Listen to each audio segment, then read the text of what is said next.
saudara boleh sambil lambaikan tangan. Shalom. Saudara siap ibadah hari ini? Amin. Mari saya bawa satu slogan yang Indonesia sudah lagi pasang ya. Pulih lebih cepat, bangkit lebih kuat. Saya suka sekali slogan itu. Kenapa? Karena itu memperkatakan sesuatu yang positif bagi bangsa ini. Kalau kita perkatakan terus untuk bangsa ini, saya percaya bangsa ini semakin diberkati oleh Tuhan. Bangsa ini akan bangkit. Dan sewaktu bangsa ini bangkit dan diberkati, saya percaya kita semua akan diberkati Tuhan. Tapi tentunya orang-orang percaya harus bangkit dan mendoakan bangsa ini. Amin.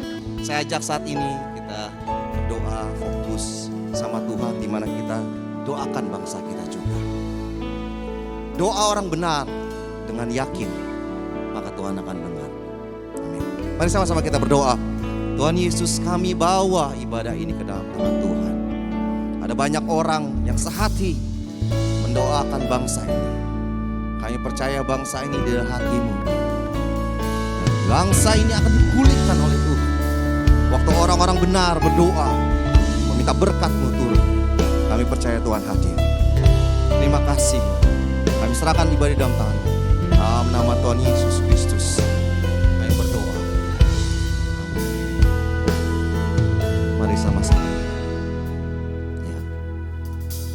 Kami sujud di kaki-Mu,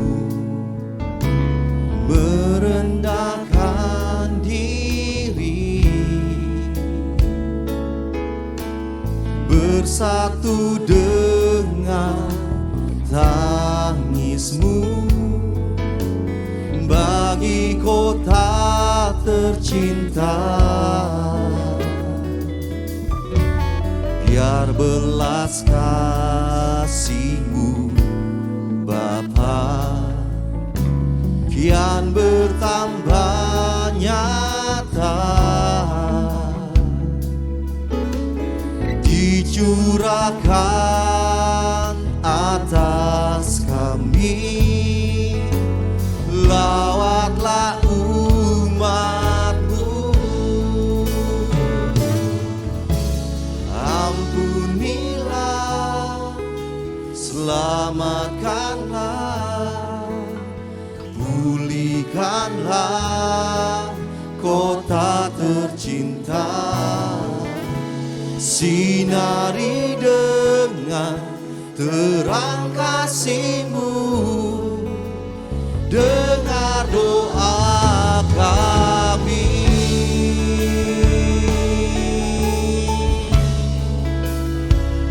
Jadi doa kami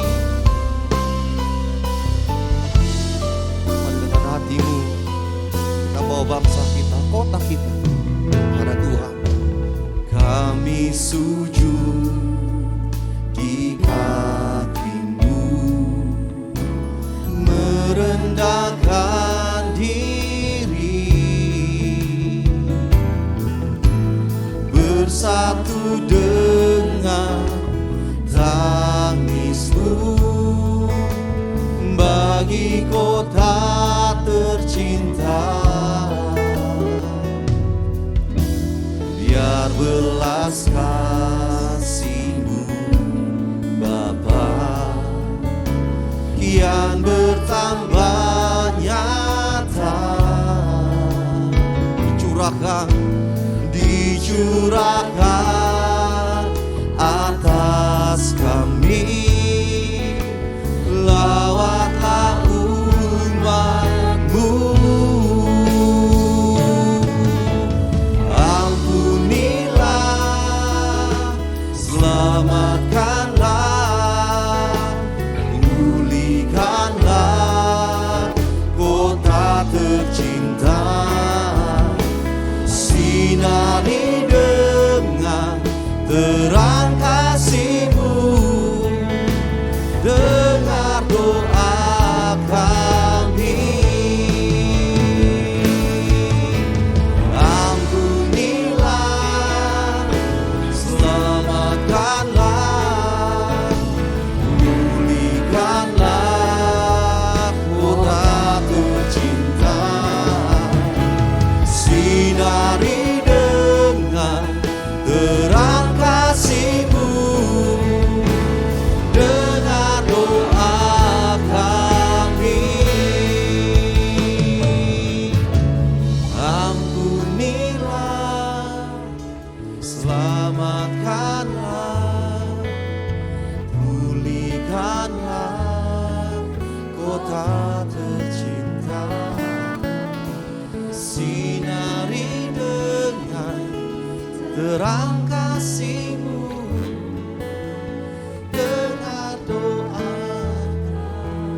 sehati. Jadi doa kita saat ini.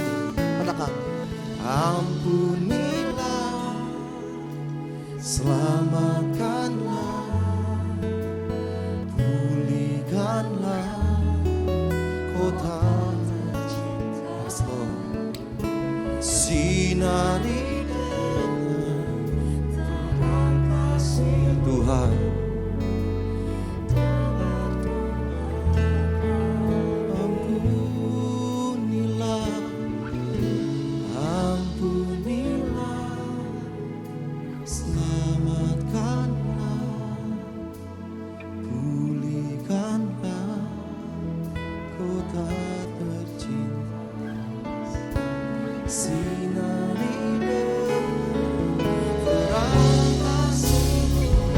Doa kami Tuhan,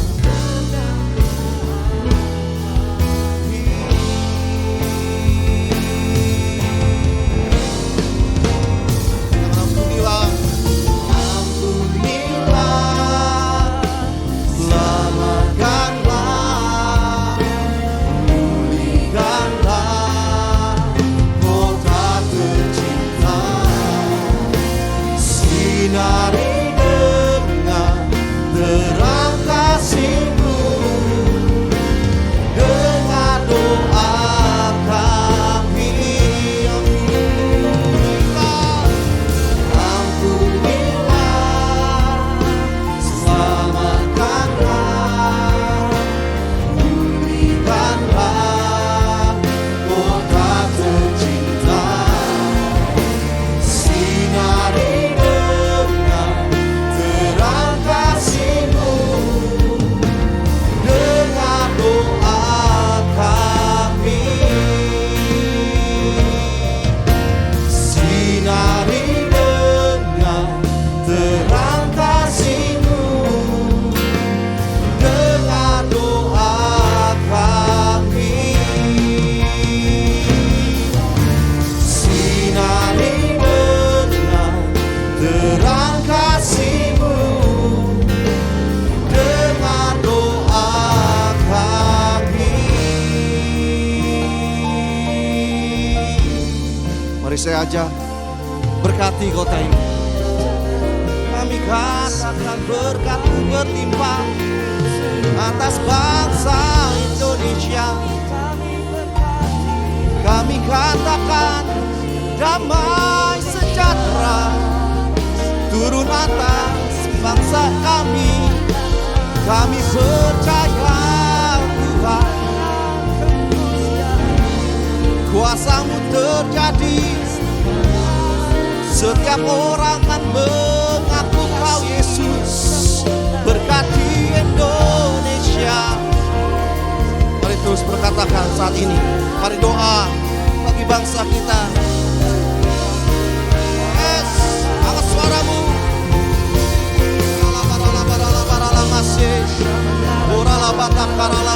Saatnya kita doakan bangsa kita. Sebab di mana kita diletakkan Tuhan, bangsa itu kesejahteraan kita. Mari bersyafaat.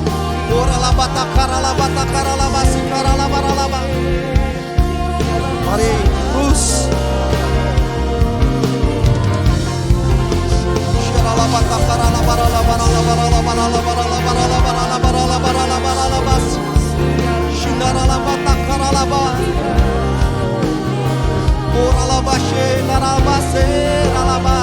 Kami bawa, kami berkati kehendak-Mu yang terjadi.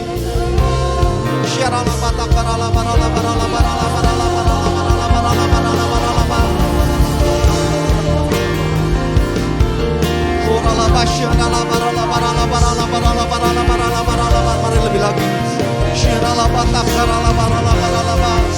Haleluya, haleluya.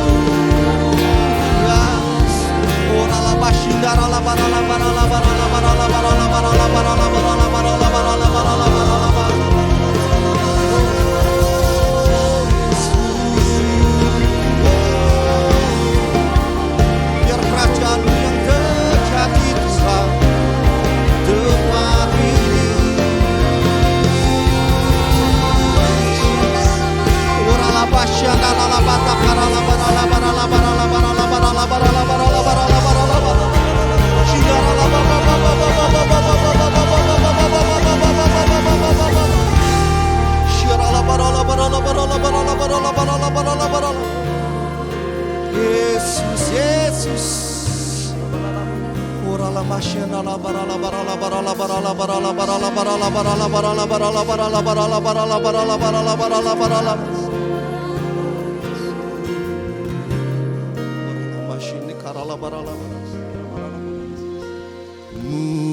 Muliakanlah Raja, segala raja, penguasa di udara diruntuhkan.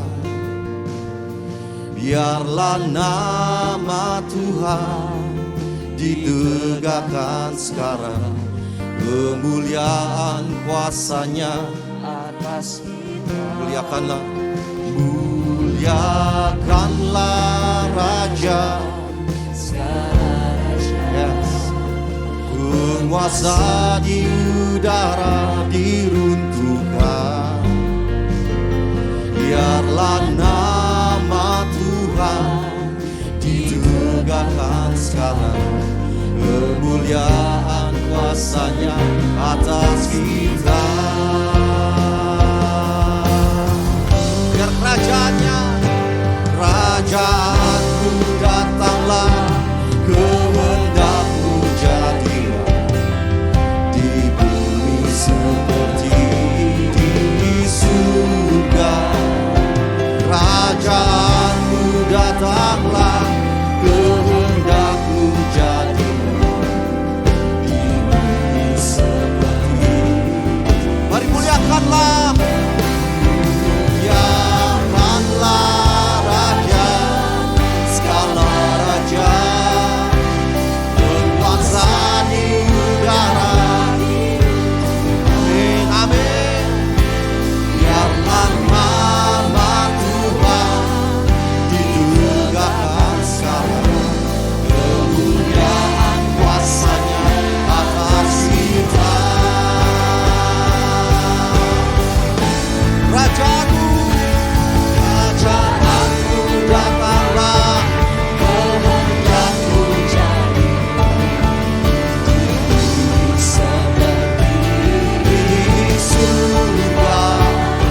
Kerajaanmu datanglah, biar kehendakmu jadi sehati. Kerajaanmu terjadi di tempat ini ya Tuhan. Kerajaanmu datanglah, kehendakmu jadilah di bumi seperti di surga. Kerajaanmu datanglah, kehendakmu jadilah di bumi seperti di surga. Kata di bumi seperti di surga. Haleluya. Di bumi seperti di surga. Haleluya. Kami bersyukur Tuhan untuk 77 tahun kemerdekaan bangsa Indonesia. Mari jemaat Tuhan, kita bersama-sama memperkatakan Mazmur 91 dengan iman agar sungguh-sungguh terjadi di dalam kehidupan setiap kita.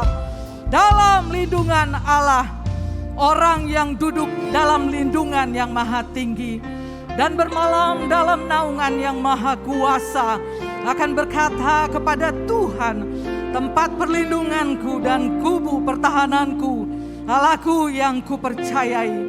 Sungguh Dialah yang akan melepaskan engkau dari jerat penangkap burung, dari penyakit sampar yang busuk. Dengan kepaknya ia akan menudungi engkau, di bawah sayapnya engkau akan berlindung. Kesetiaannya ialah perisai dan pagar tembok. Engkau tak usah takut terhadap kedahsyatan malam, terhadap panah yang terbang di waktu siang, terhadap penyakit sampar yang berjalan di dalam gelap, terhadap penyakit menular yang mengamuk di waktu petang. Walau 1000 orang rebah di sisimu dan 10.000 di sebelah kananmu, tetapi itu tidak akan menimpamu. Engkau hanya menontonnya dengan matamu sendiri dan melihat pembalasan terhadap orang-orang fasik. Sebab Tuhan ialah tempat perlindunganmu, Yang maha tinggi telah kau buat tempat perteduhanmu. Malapetaka tidak akan menimpa kamu, dan tulah tidak akan mendekat kepada kemahmu. Sebab malaikat-malaikatnya akan diperintahkannya kepadamu untuk menjaga engkau di segala jalanmu. Mereka akan menatang engkau di atas tangannya, supaya kakimu jangan terantuk kepada batu. Singa dan ular tedung akan kau langkahi. Kau akan menginjak anak singa dan ular naga. Sungguh hatinya melekat kepadaku, maka aku akan meluputkannya. Aku akan membentenginya, sebab ia mengenal namaku. Bila ia berseru kepadaku, aku akan menjawab. Aku akan menyertai dia dalam kesesakan. Aku akan meluputkannya dan memuliakannya. Dengan panjang umur akan kukenyangkan dia, dan akan kuperlihatkan kepadanya keselamatan daripadaku. Haleluya. Ibadah ini dari awal sampai akhir kami persembahkan di dalam nama Bapa, Anak, dan Roh Kudus, di dalam satu nama yang memerdekakan hidup kita, Tuhan Yesus Kristus. Haleluya. Dan sekali lagi tepuk tangan yang meriah bagi Tuhan Yesus. Sewaktu kami bersahati, kami percaya surga ada di tempat ini, dan Tuhan hadir di tengah puji-pujian kami. Mujizat Allah terjadi. Bagi yang percaya dan terima mujizat Allah, katakan amin. Sekali lagi katakan amin. Haleluya, haleluya. Kalian jemaat Tuhan, sekali lagi shalom. Boleh lebih semangat, lambaikan tangan tinggi-tinggi, shalom. Haleluya. Kita semua ada orang-orang yang diberkati Tuhan, katakan amin. Kalau saya tanya pasti dia akan iya. Karena Tuhan kita luar biasa. Tidak ada Allah yang seperti dia. Oleh karena itu saat ini kita tinggikan, kita besarkan Allah kita. Haleluya. Mari yang bersemangat, tepuk tangan. Ikuti musik dulu saudara. Gerak sedikit badannya. Ya. Haleluya.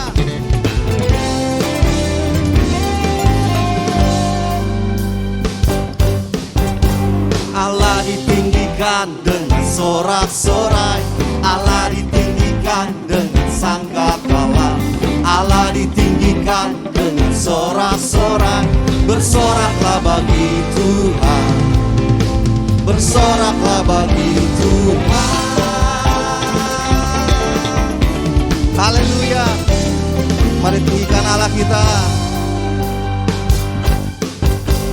Allah ditinggikan dengan sorak-sorai. Allah ditinggikan dengan sangkakala. Allah ditinggikan dengan sorak-sorai. Bersoraklah bagi Tuhan. Bersoraklah, bersoraklah bagi Tuhan. Ya sangkakala berbunyi, tepuk tangan puji Tuhan. Allah diagungkan, Allah diagungkan, Allah diagungkan tinggi. Mari lebih semangat lagi jemaat Tuhan. Tinggikan Allah kita. Yeah.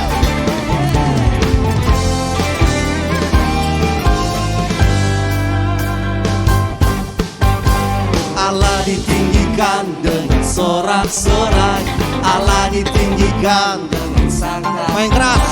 Allah ditinggikan dengan sorak-sorai. Bersoraklah bagi Tuhan. Bersoraklah bagi Tuhan. Biar sangkakala berpuji, tepuk tangan puji Tuhan. Allah diagungkan, Allah diagungkan, Allah diagungkan tinggi. Biar sangkakala berpuji, tepuk tangan puji Tuhan. Allah diagungkan, Allah diagungkan, Allah diagungkan.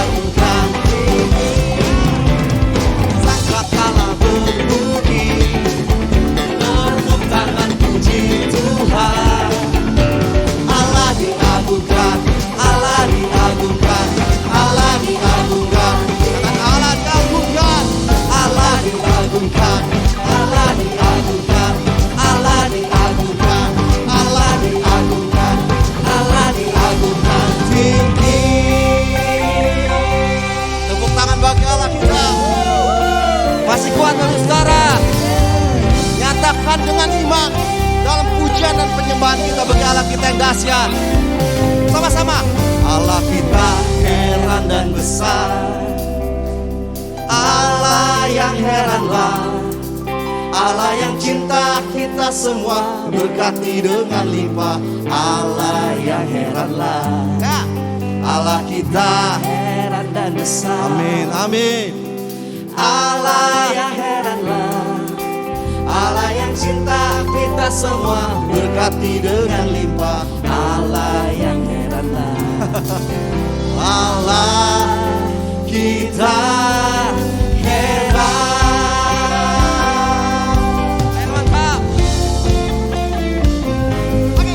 Allah kita heran dan besar. Allah yang heranlah. Allah yang cinta kita semua, berkati dengan limpah. Allah yang heranlah. Allah kita heran dan besar. Allah yang heranlah. Allah yang cinta kita semua, berkati dengan limpah. Allah yang heranlah. Allah kita heran. Allah kita heran dan besar. Allah yang heranlah. Allah yang cinta kita semua, berkati dengan limpah. Allah yang heranlah. Allah kita heran dan besar. Allah yang heranlah. Allah yang cinta kita semua, berkati dengan limpah. Allah yang heranlah. Allah kita heran. Allah kita heran. Katakan Allah kita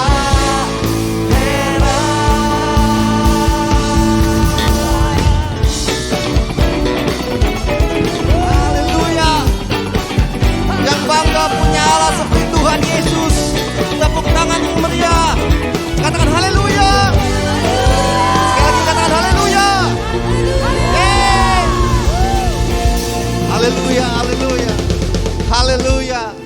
Selalu kembali Bapak Saudara.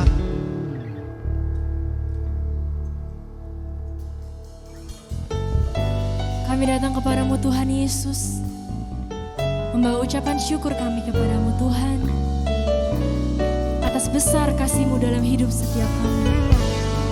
Kami bersyukur Tuhan Yesus, terima kasih.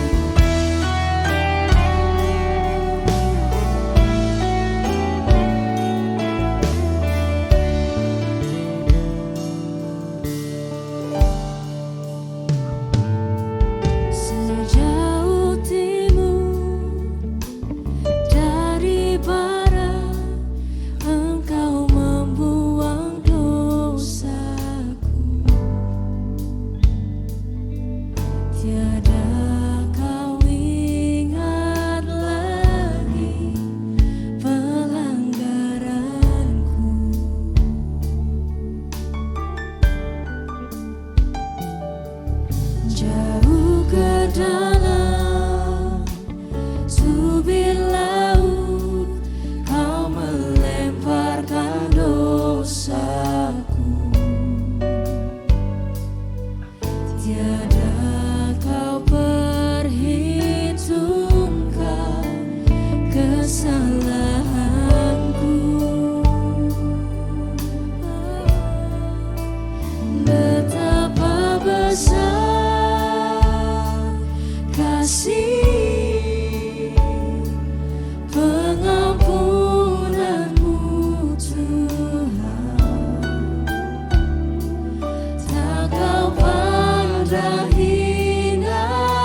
Kami sungguh terkagum akan Tuhan.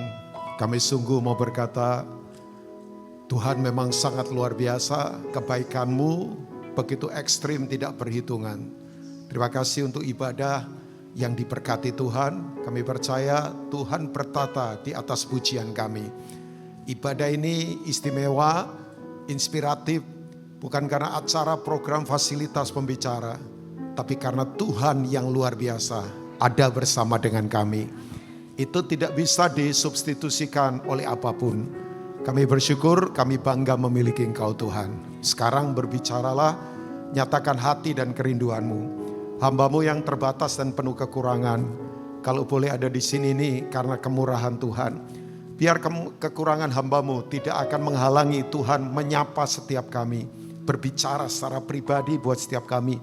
Bahkan satu kali kalau nanti orang mendengar ini, dimanapun kami berada, bahkan ketika kami ada di ruang perawatan sendirian, kami percaya Tuhan berkata, I am here, aku di sini bersamamu. Terima kasih Bapak, terima kasih, berbicaralah Bapak, nyatakan hati dan kerinduan-Mu. Hamba berdoa, firman yang tajam, yang lebih tajam dari pedang bermata dua manapun, akan menembus ke dasar hati kami yang paling dalam. Sementara firman disampaikan, sembuhkan yang sakit, kuatkan kami, bangkitkan kami. Tapi lebih daripada semuanya itu, biar karakter Kristus ada pada setiap kami. Karena itu, untuk itulah kami dipanggil. Bagimu hormat, bagimu pujian, bagimu kejayaan, kemuliaan, keagungan, kebesaran. Bagimu segala-galanya. Dalam nama Tuhan Yesus yang siap diberkati untuk jadi berkat. Mari katakan amin. Silakan duduk kembali. Kasih tepuk tangan buat tim Present Worship. Ya, seharian saya sama mereka, cuman tadi kayaknya ganti formasi kali yang nyanyi ya. Ada yang ganti ya. Kamu enggak apa-apa ya, temenin saya lagi ya. Jangan marah ya. Oke.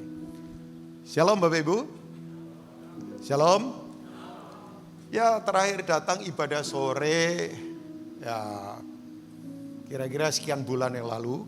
Ya, jadi bisa ketemu lagi Pak Bambang, bisa ketemu lagi ada tadi Pak Franky. Ya, saya nggak tahu apakah Dokter Sur ada juga.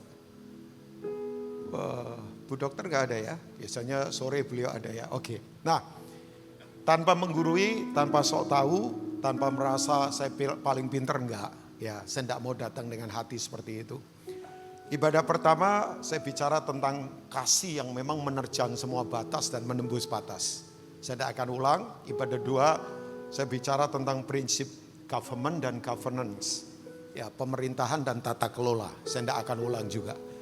Nah, ibadah sore ini saya izinkan saya sharing buat Bapak Ibu. Sebuah pertanyaan sederhana. Kalau Tuhan diam, sebetulnya kita kuat enggak? Ya kan? Dalam tanda petik ya. Karena saya yakin ada beberapa orang mungkin di sini doa belum terjawab. Ekspektasi gagal di tengah jalan. Perencanaan berantakan semua. Seakan-akan begini, jawaban itu jauh banget dari hidup kita. Bayangkan. Ya, seakan-akan kita nggak tahu ke depan mesti bagaimana. Ya. Nah, waktu Tuhan diam, reaksi kita bagaimana? Oh iya dong, itu penting untuk kita renungkan. Kan di Alkitab, coba bayangkan, Alkitab itu menurut saya itu adalah sebuah buku yang isinya brutally honest. Sangat brutal tapi kudus. Ya, di Alkitab itu diceritakan apa saja, pengkhianatan diceritakan. Ya, pembunuhan berdarah-darah diceritakan. Kalau Bapak Ibu baca Hakim-Hakim 19, ngeri itu. Saya sebagai orang Lewi, ya maksudnya yang pelayanan kan. Semua kita kan harusnya memang pelayanan, coba bayangkan. Itu terpukul-pukul. Ya, tahu ya ceritanya. Lewi nikah sama satu orang Sundal. Ternyata istrinya gak tahan pulang ke rumah orang tuanya. Gak tahu mungkin karakter Lewinya kasar kali. Pulang, dijemput, di pick up. Oke, istrinya sebenarnya gak mau karena mungkin karakter suaminya walaupun pelayanan kasar. Mungkin, tafsiran saya. Akhirnya dalam tanda petik orang tua istrinya membujuk, udah pulanglah sama suami. Pulang. Perjalanan jauh mampir ke satu tempat. Di tempat itu ternyata penduduknya itu kayak Sodom Gomora. Jadi malam-malam rumah tempat mereka nginep digedor orang. Laki-laki semua. Dan ngomong gini, keluarkan orang itu, kami mau pakai dia. Itu dalam pengertian seksual. Ya, coba aja baca. Tapi nggak tahu kenapa nego-nego istrinya yang dikeluarkan. Diperkosa ratusan orang, mati istrinya. Woi, itu ngeri itu cerita. Bapak Ibu tahu nggak, dibawa pulang. Setelah itu Lewinya pakai siasat keji, yaitu apa? Dipotong, mutilasi 12 potong mayat istrinya. Ya, oh ya, kok Bapak Ibu wajahnya curiga nih, saya jangan-jangan ngambil dari komik mana begitu ya, pembunuhan berantai. Enggak, itu ditulis di Hakim-Hakim pasal 19. Disebar ke 12 suku. Beritanya hoax lagi, hoax. Berita hoax. Bahwa ini, perang antar suku, ribuan orang mati gara-gara itu. Saya duduk, saya berkata, coba biasanya Pak ya, Ibu, orang kalau menulis buku, semua cerita yang baik kan, supaya menguntungkan. Kalau enggak diencerin sedikit lah, atau yang bagian-bagian begitu di skip. Misal perselingkuhannya Daud sama Batsheba, ditulis apa adanya. Ya, tujuannya apa sebetulnya? Tujuannya begini, setiap kita itu punya potensi untuk salah, supaya kita belajar dari semua kesalahan. Ya, saya enggak bisa bilang begini. Saya enggak mungkin kayak Yudas. Tahu Bapak Ibu, Yudas itu dari suku apa? Yudas itu dari suku Yehuda. Semua kata mil, kalau dimasukkan ke bahasa Yunani, Greek, itu selalu tambahin akhiran S. Kayak Yesus, itu kan Yosua, penyelamat. Kalau dibahasakan bahasa Ibrani harus tambahin akhiran S, Yesus. Makanya kalau orang berkata ngajar nggak boleh nyebut nama Yesus, nyebutnya yang lain, Yesua misalnya. Sama Pak. Kalau dalam terjemahan Yunani tambahin akhiran S. Nah, Yehuda dalam terjemahannya Yunani itu Yudas. Jadi Yudas itu sukunya kayak Pak Bambang, kayak saya, para leader, para pengerja di sini. Saudara pemimpin kul misalnya, saudara pemimpin rumah tangga, semua kita itu yaitu kelompok para leader. Yudas. Nah saya nggak bisa bilang begini, gua nggak kayak Yudas lah. Yudas kan menjual gurunya, hang on. Kalau saya dalam hidup menjual prinsip demi saya dapat uang, itu roh Yudas ada pada saya itu. Ya kan? Coba. Spiritnya sama kan? Apa bedanya? Yudas kan jual gurunya dengan 30 keping perak. Ya kan? Makanya betul, ini adalah antitype dari tipologi yang ada di Perjanjian Lama.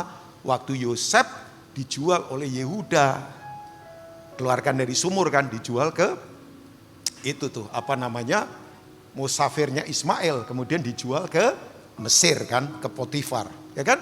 Itu tipologinya di situ, antitipenya di Perjanjian Baru, selalu begitu Bapak Ibu. Nah, yang saya mau katakan begini Bapak Ibu, kok jadi lupa mau khotbah apa hari ini ya? Enggak, saya tetap ingat. Nah jadi begini Bapak Ibu. Kalau kita baca Alkitab itu Bapak Ibu, luar biasa loh. Semua dibuka supaya kita belajar. Dan tiap kita punya potensi untuk lakukan hal yang salah. Makanya Tuhan sudah kasih peringatan dulu. Jadi Bapak Ibu kalau baca Alkitab, itu narasi yang luar biasa Bapak Ibu. Nah, saya ingin mengajak kita, di Perjanjian Baru, itu ada istilah namanya Injil sinoptik. Itu isinya hampir sama, tapi beda angle. Ya, Injil yang tertua kan menurut para ahli teologi dari kitab Markus. Ya kan, Injil tertua itu. Ya, Markus kemudian diadopsi oleh Lukas dan Matius. Markus itu Injil khusus untuk orang Romawi karena yang menulis adalah anak rohaninya Paulus. Yang dulu waktu itu, yaitu waktu pisahnya Paulus dengan ini anak rohaninya Petrus di akhir-akhir hidupnya karena pisahnya Paulus sama Barnabas, ya kan? Waktu Markus meninggalkan mereka, Paulus marah, jangan ajak orang yang meninggalkan kita. Nah mungkin Markus masih muda, kangen orang tuanya, pulang ke Yerusalem kan, bisa lah. Cuman Paulus waktu itu belum dewasa, tapi setelah tua nanti Markus diundang lagi.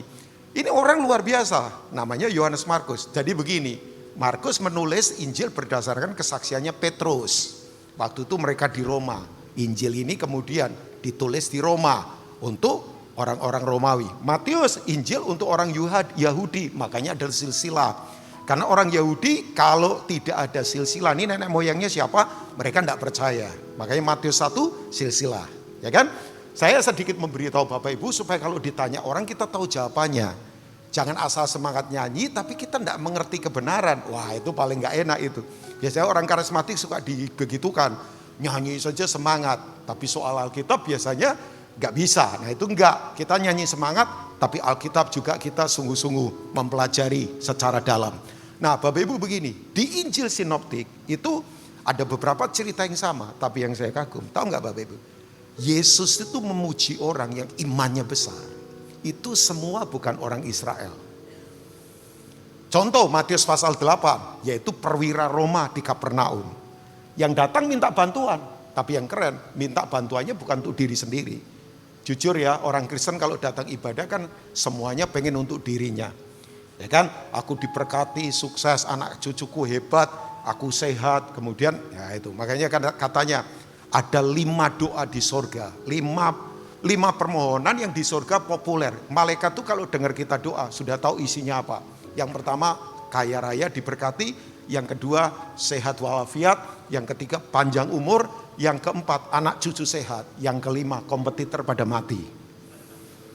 Udah Bapak Ibu wajahnya ketahuan, pasti doanya enggak pernah keluar dari ini. Ya, jadi malaikat hafal sudah saling toel. Allah, pasti doanya orang-orang PRJ ini saja. Jarang ada doa yang menggoncang surga.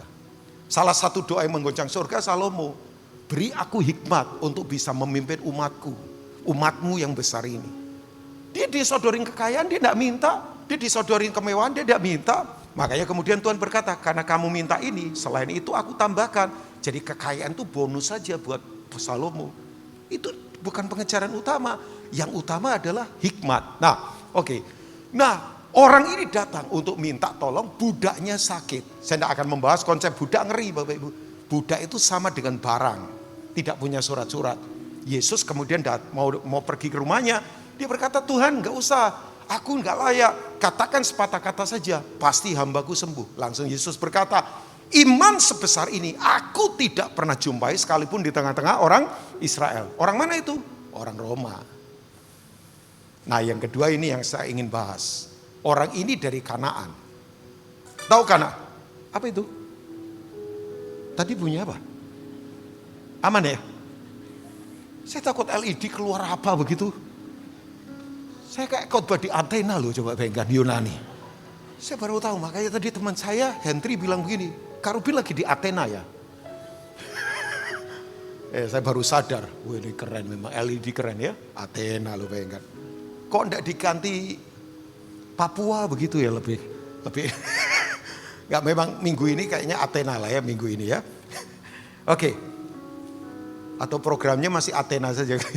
Nggak lah, banyak program bahas ini LED keren banget. Oke. Tetap menyimak ya Bapak Ibu, sebab LED keren, AC dingin, kursi empuk. Aduh, udah paling enak itu untuk tidur. Sudah. Saya lihat beberapa kayaknya mendukung saya dalam doa merem-merem. Tapi saya tahu channelnya sudah mulai hilang. Hati-hati loh, hati-hati jangan tidur. Memang tempat tidur paling enak di gedung gereja. Kalau nggak salah gedung gereja nomor 3 Pak Bambang. Nomor 1 salon di Kerembat. Nomor 2 bioskop yang filmnya menjemukan. Nomor 3 gedung gereja. Nah itu tuh. Itu menurut survei. Tempat orang bisa tidur paling enak salah satunya gedung gereja. Jadi memang betul kalau saudara datang ke sini yang susah tidur jadi tidur. Haleluya. Ya kan? Makanya pendeta sama supir itu lebih cepat membawa orang masuk surga supir daripada pendeta. Apalagi supir yang ngebut, penumpangnya doa terus, percayalah. Nah itu oke, enggak usah dibahas lah. Maafkan yang di sini supir. Karena pendeta memang kadang bisa bikin orang ngantuk. Nah, saya mau beritahu buat Bapak Ibu. Di Matius pasal 15. Let's see ayat 21 sampai 28. Saya nggak akan panjang-panjang karena saya sudah dikasih tahu 30 menit. Dan sebentar ada performance loh, coba bayangkan. Kahitna, Ruth Sahanaya dan enggak lah ya. Dia ketawa. Ya, sebentar ada perform bagus banget, Indonesia banget ya. Saya diberkati ibadah pagi tadi ya. Yang kedua saya nggak ikut karena masih ke istana. Enggak lah ya.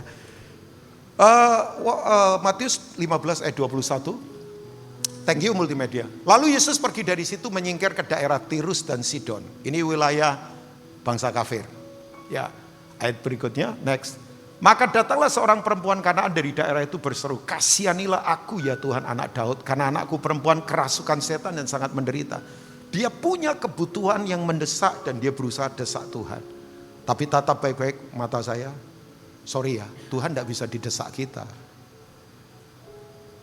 Ya siapa kita kok desak Tuhan? Tuhan punya waktu kok.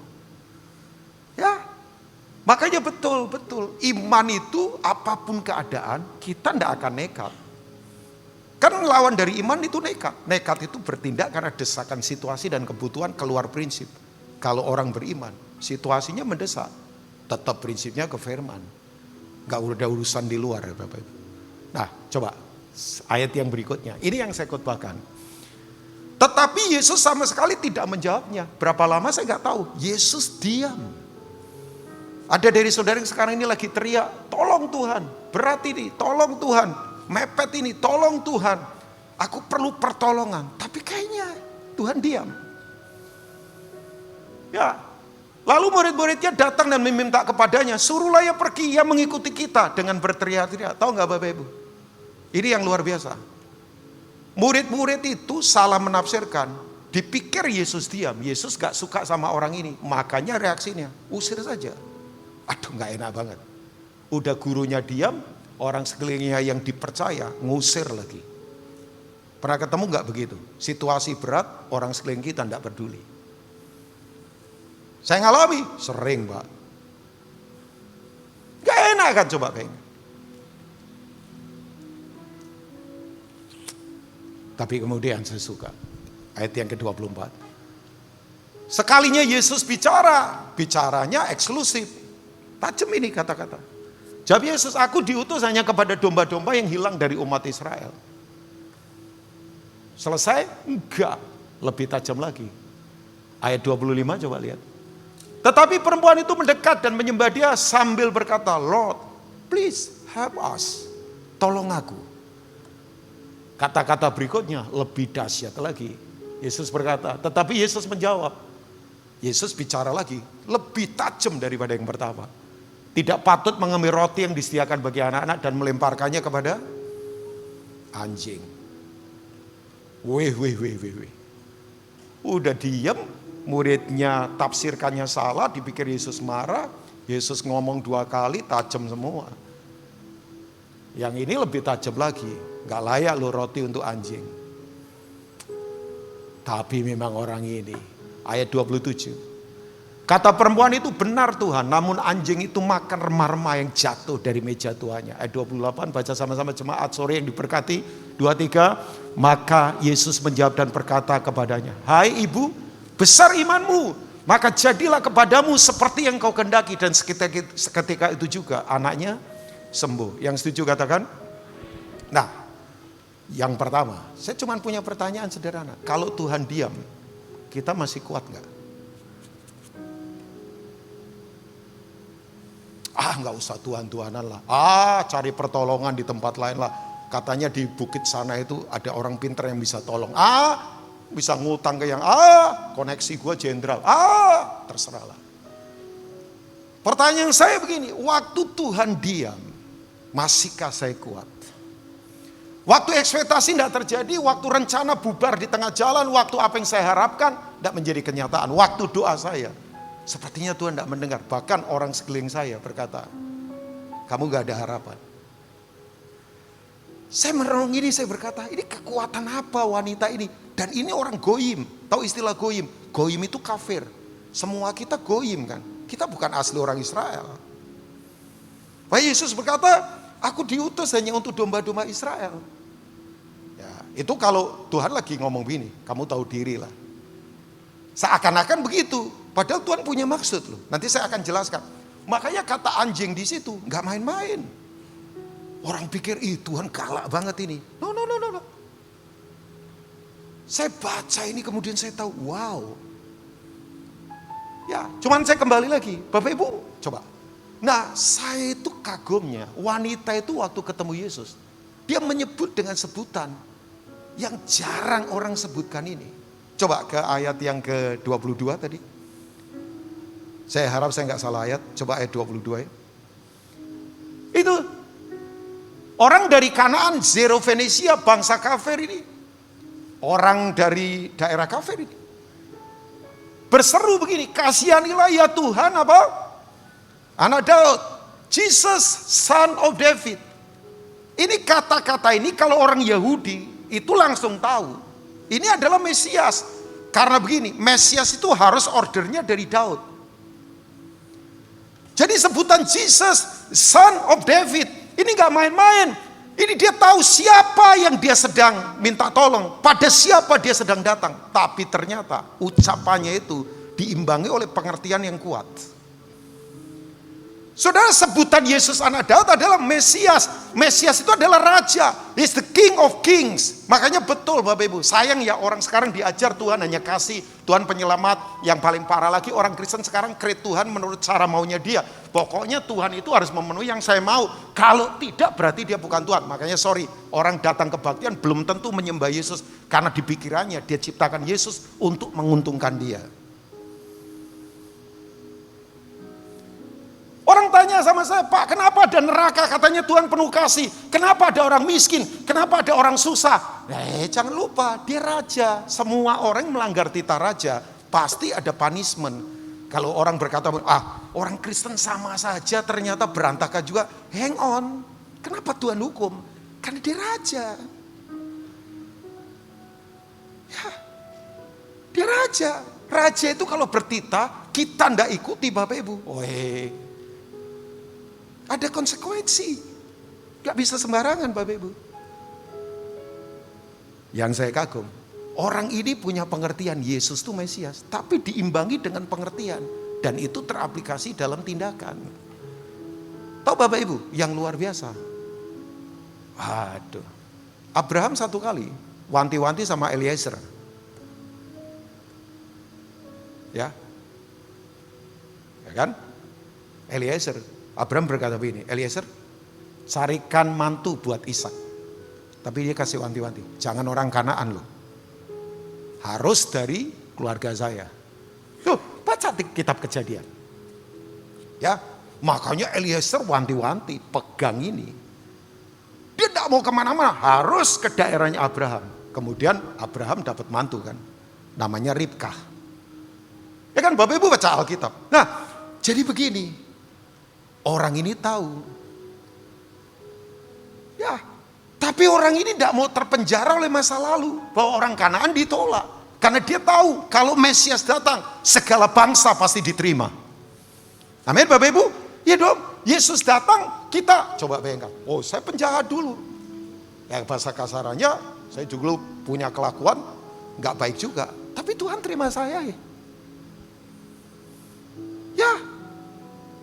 Jadi begini, dia tidak mau terpenjara masa lalu. Kan banyak orang kasihan kan, masih terpenjara kepahitan masa lalu, masih terpenjara ke apa saja, ya hal-hal masa lalu. Jangan. Saya berharap sih ibadah sore ini jangan terpenjara. Wanita ini tahu ini Mesias, ini pengampunannya luar biasa, ini kasihnya luar biasa. Tapi dia tidak hanya bicara, diaplikasikan, ditindakan. Makanya diamnya Yesus. Dia tetap kuat Dia tetap kuat. Dan yang luar biasa dia konsisten loh Bapak Ibu. Ya konsistennya luar biasa. Tahu nggak ciri orang dewasa itu konsisten? Kalau kanak-kanak pasti pembosan. Coba, yang punya anak-anak kecil pasti tahu ya, anak-anak kecil. Anak kecil kalau dibelikan mainan, tidak pernah ada yang bisa tahan 5 tahun.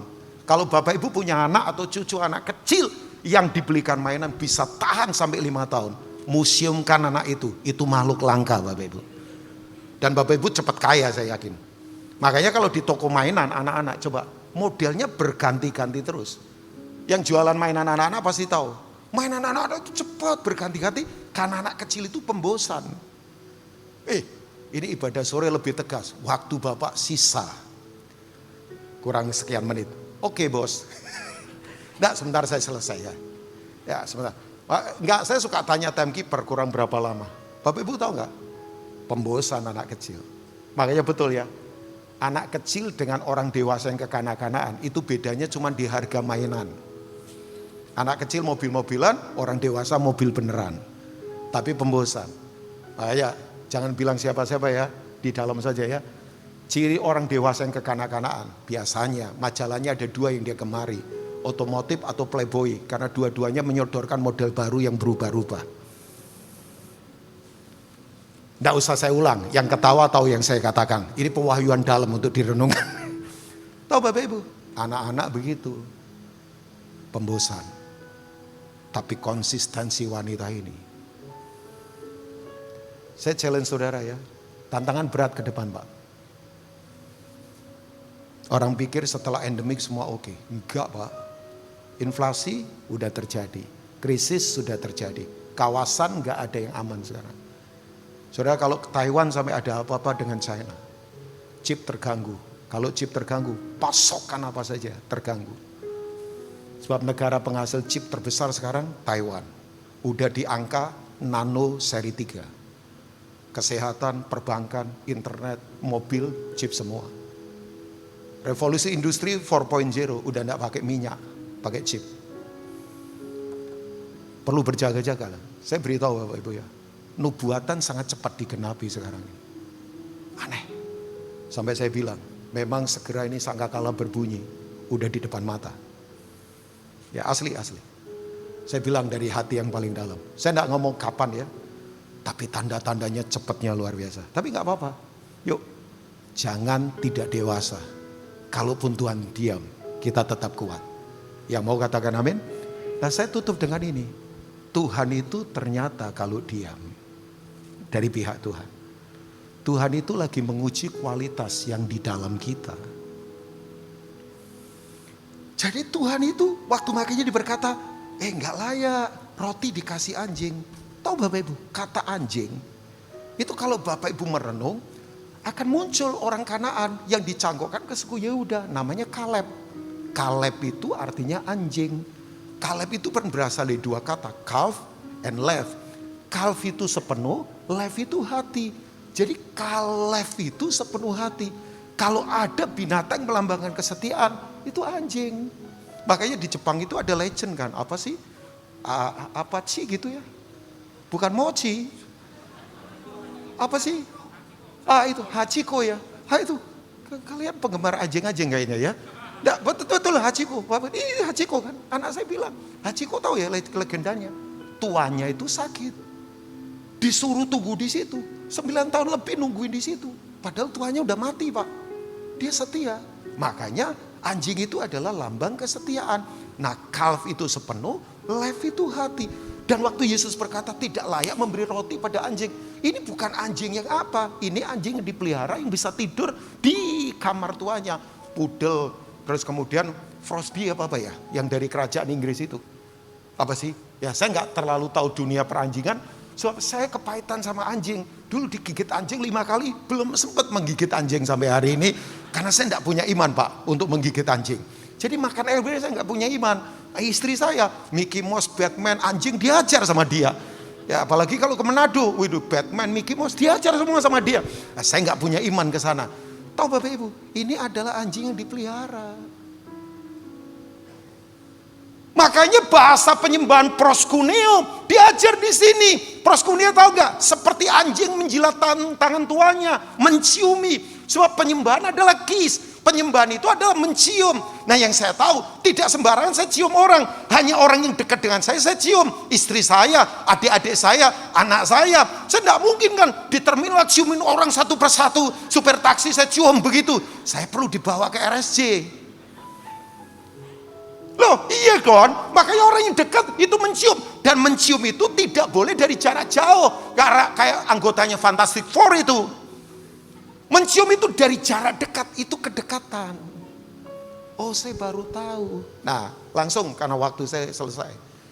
Kalau Tuhan diam, Tuhan itu lihat kedalaman kesunyian kita. Tahu nggak Bapak Ibu? Saya beritahu ya. Orang kalau ada di kedalaman, itu hati nuraninya bisa dipercaya. Saya punya pertanyaan, kalau kita buka laptop sendirian, yang kita lihat apa? Porno atau kebenaran? Kalau transaksi bisnis gak ada orang yang tahu, curang gak kita? Atau tetap benar? Karena dalam kedalaman, Itu kuatnya hati nurani teruji. Kalau rame-rame kudu semua, tapi coba sendirian. Yang berikutnya lagi, keintiman tidak dibuat-buat. Ada suami istri mesranya di depan kamera, dipertontonkan di kalangan publik, di rumah, banting-bantingan apa, ngomong kasar, dingin, sudah pisah. Keintimannya gak teruji. Di kedalaman semua teruji. Kalau saya sendirian, apa yang saya buat?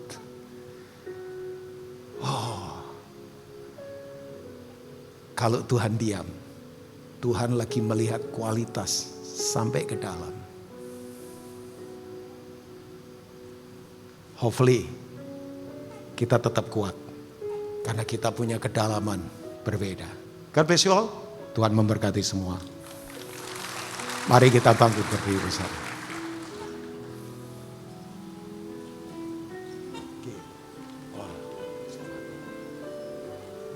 Saya pengen nyanyi lagu ini lagi ya. Ya, sudah tahu kali. Yuk Tuhan cari orang-orang yang hatinya dalam buat bangsa ini. Lagu lama. Bagaimana tidak Tuhan kan sayang pada Indonesia bangsa yang besar. Jutaan jiwa-jiwa di negeri ini yang menantikan keselamatan daripadamu. Sekali lagi. Oh, bagaimana tidak Tuhan kan sayang pada Indonesia bangsa yang besar. Amen. Jutaan jiwa-jiwa di negeri ini yang menantikan keselamatan daripadamu. Kau terlebih rindu, kau terlebih rindu, kau terlebih rindu, kau terlebih rindu untuk tegakkan kebenaranmu, kemuliaanmu di atas Indonesia. Tuhan, Tuhan, ini diriku, amin. Inilah diriku, Tuhan, ini doaku, inilah doaku. Pakailah, pakailah aku jadi alatmu bagi bangsaku untuk kemuliaanmu. Sekali lagi, Tuhan cari orang-orang yang hatinya dalam buat diam. Bagaimana tidak Tuhan kan sayang, amen, pada Indonesia bangsa yang besar. Oh, jutaan jiwa-jiwa di negeri ini yang menantikan keselamatan daripadamu. Mari angkat tangan bersama. Kau terlebih rindu,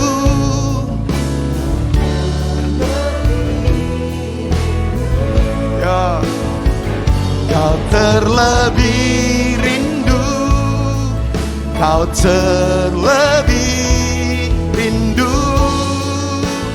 untuk tegakkan kebenaranmu, kemuliaanmu di atas Indonesia.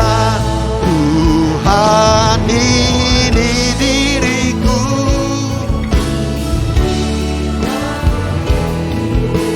yes Lord. Tuhan, ini doaku, ini konsistenlah, konsistenlah. Oh, pakailah aku jadi alatmu bagi bangsaku demi kemuliaan-Mu. Pakailah aku jadi alat-Mu bagi bangsaku, demi kemuliaan untuk tegakkan kebenaran-Mu, kemuliaan-Mu di atas Indonesia.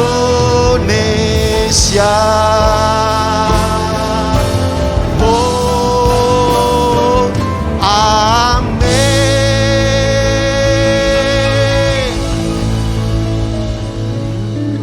Taruh tangan di dada kita.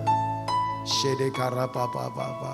Kalau Tuhan diam, karena Dia sedang melihat, menguji kualitas di kedalaman. Apakah hati nurani kita tetap kuat ketika orang tidak ada yang melihat?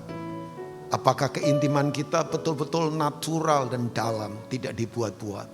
Apakah kita tetap konsisten untuk mengerjakan apa saja yang menjadi kehendak-Nya? Orang taat adalah orang yang tetap taat sekalipun tidak ada orang yang melihat dia taat. Saya ulangi lagi, orang taat adalah orang yang tetap taat sekalipun tidak ada orang yang melihat waktu dia taat. Tuhan cari orang-orang di negeri ini. Terima kasih Tuhan untuk ibadah sore yang diberkati. Amba berdoa biar firman ini termeterai. Yang lagi banyak dengan pertanyaan, kok saya enggak ditolong, kok berat hidup ini. Biar sore ini paling tidak mereka menemukan jawaban. Tuhan tidak pernah diam. Tuhan punya waktu untuk tolong kami. Tapi lebih dari itu, pakai kami untuk jadi berkat. Berkati umat-Mu, sembuhkan, kuatkan kami. Dalam nama Tuhan Yesus. Haleluya. Mari katakan. God bless you all. Silakan duduk. Puji Tuhan, semua diberkati, amin. Kami mengucapkan terima kasih atas pelayanannya Bapak Pendeta Rubin Ong. Biar Tuhan berkati Bapak dan keluarga berlimpah-limpah. Kami rindu menyambut, adakah yang baru pertama kali hadir di GBPRJ, boleh angkat tangannya. Ada di kiri saya, puji Tuhan, shalom. Selamat datang, selamat beribadah di GBPRJ. Bagi jemaat yang baru pertama kali hadir, dapat mengisi form data jiwa baru dengan cara meng-scan QR Code yang ada di layar depan. Dan setelah ibadah selesai dapat mengunjungi counter jiwa baru yang ada di depan ruang ibadah.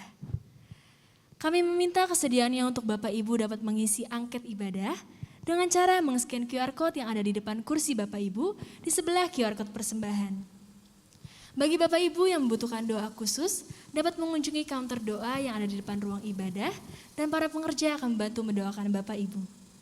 Dan setelah doa berkat, kami minta Bapak Ibu dapat duduk kembali karena kami akan mengatur jalannya keluar sehingga tidak terjadi kerumunan.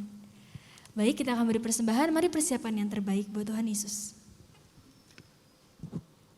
Shalom Bapak Ibu Saudara. Mari kita persiapan persembahan kita pada hari ini. Baik persembahan persepuluhan, diakonia atau persembahan khusus lainnya. Bagi jemaat yang hadir dapat memberikan persembahan melalui amplop persembahan dan dimasukkan dalam kotak persembahan yang telah disediakan. Atau dapat melakukan scan QR Code persembahan yang ada di kursi atau di layar mimbar. Atau memberi persembahan secara transfer. Mari Bapak Ibu Saudara, saya undang untuk berdiri. Kita persiapan persembahan kita.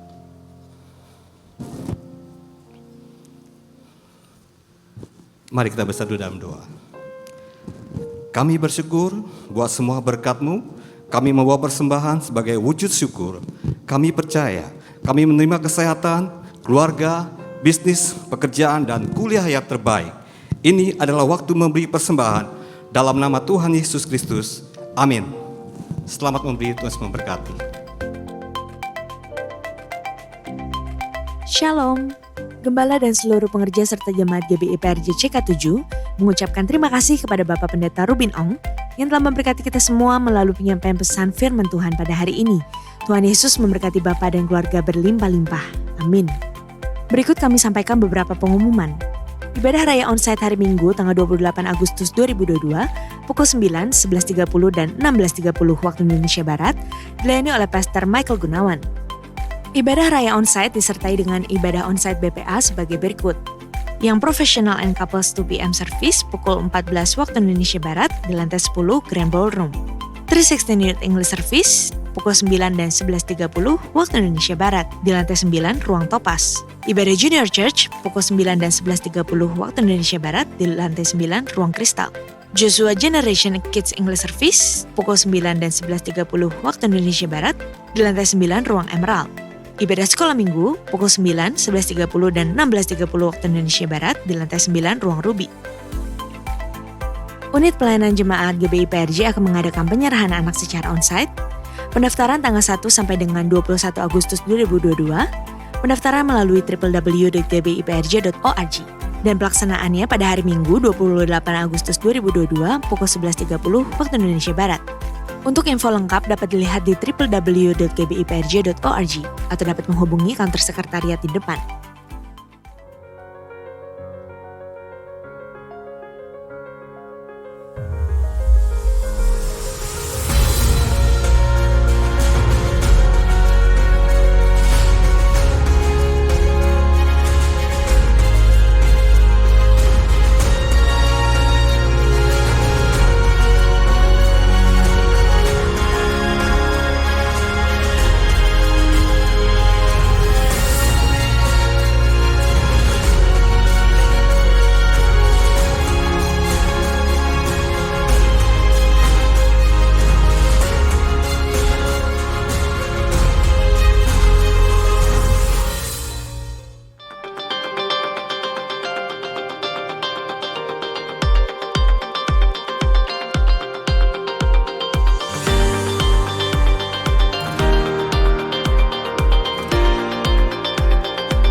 Sekian pengumuman pada hari ini. Terima kasih atas perhatian Bapak Ibu sekalian. Tuhan Yesus memberkati.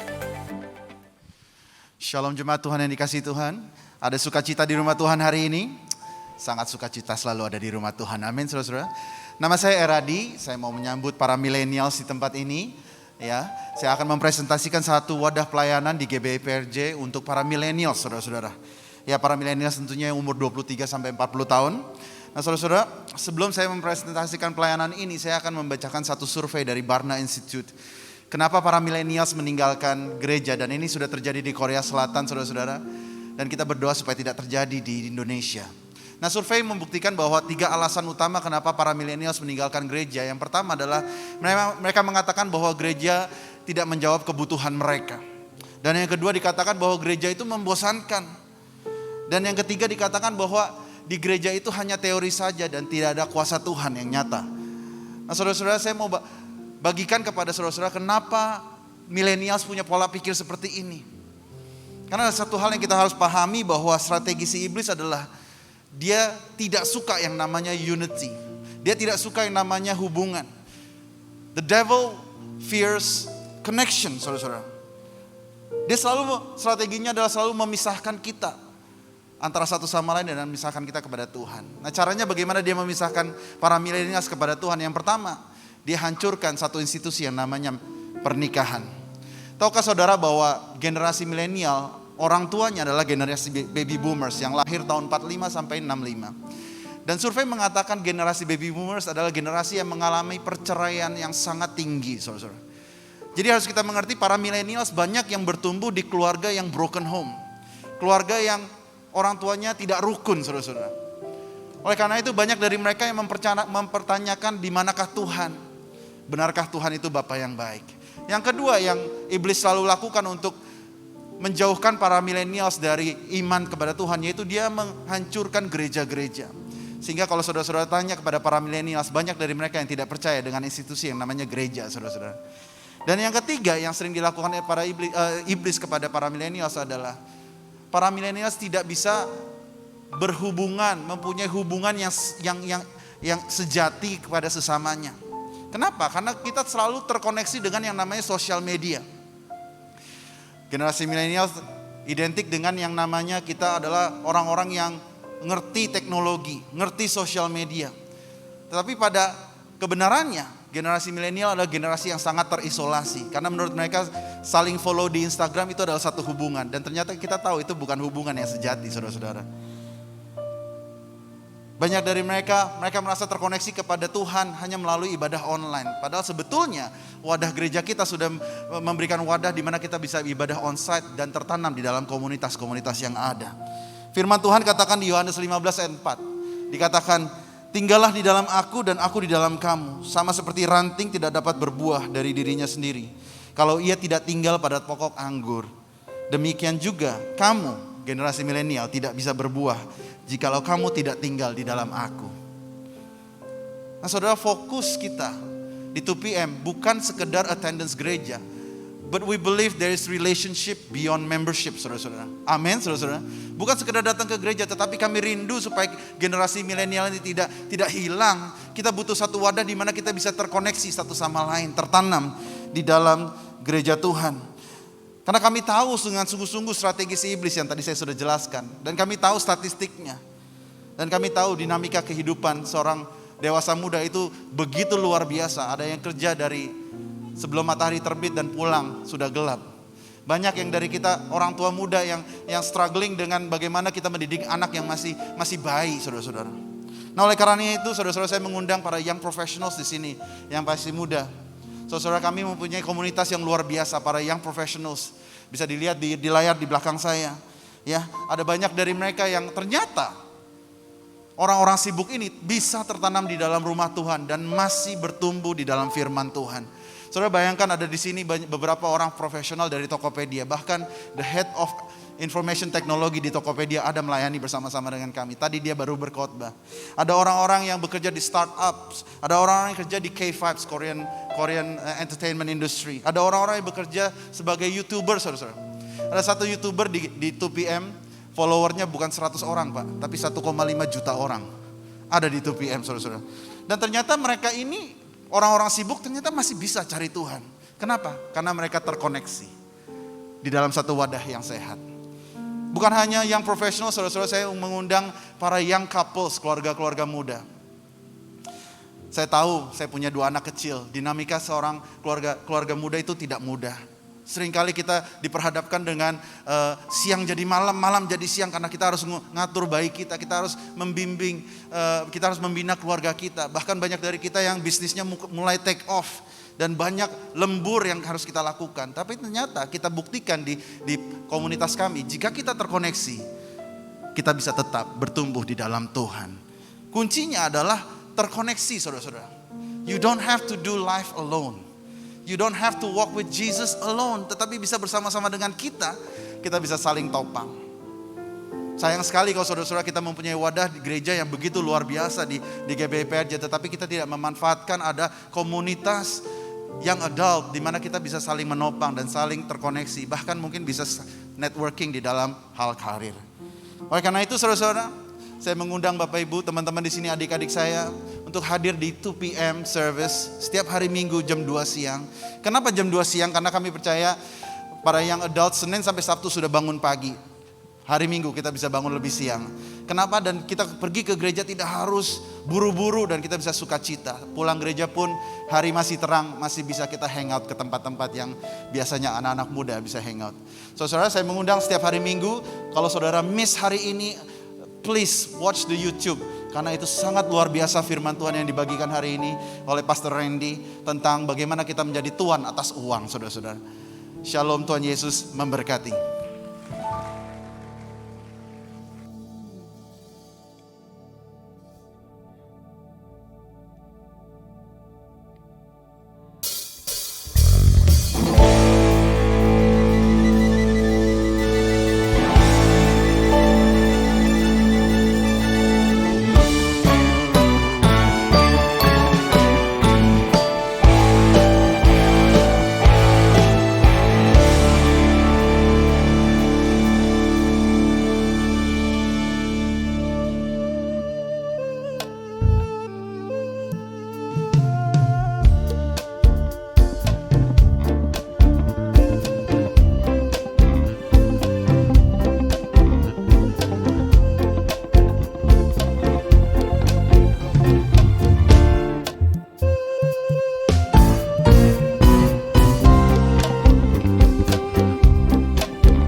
Mari Bapak Ibu yang dikasih Tuhan Yesus, kita sama-sama bangkit berdiri, kita akan menyanyikan lagu Indonesia Raya dengan sikap yang sempurna.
Mari kita angkat tangan kita untuk berdoa buat Indonesia.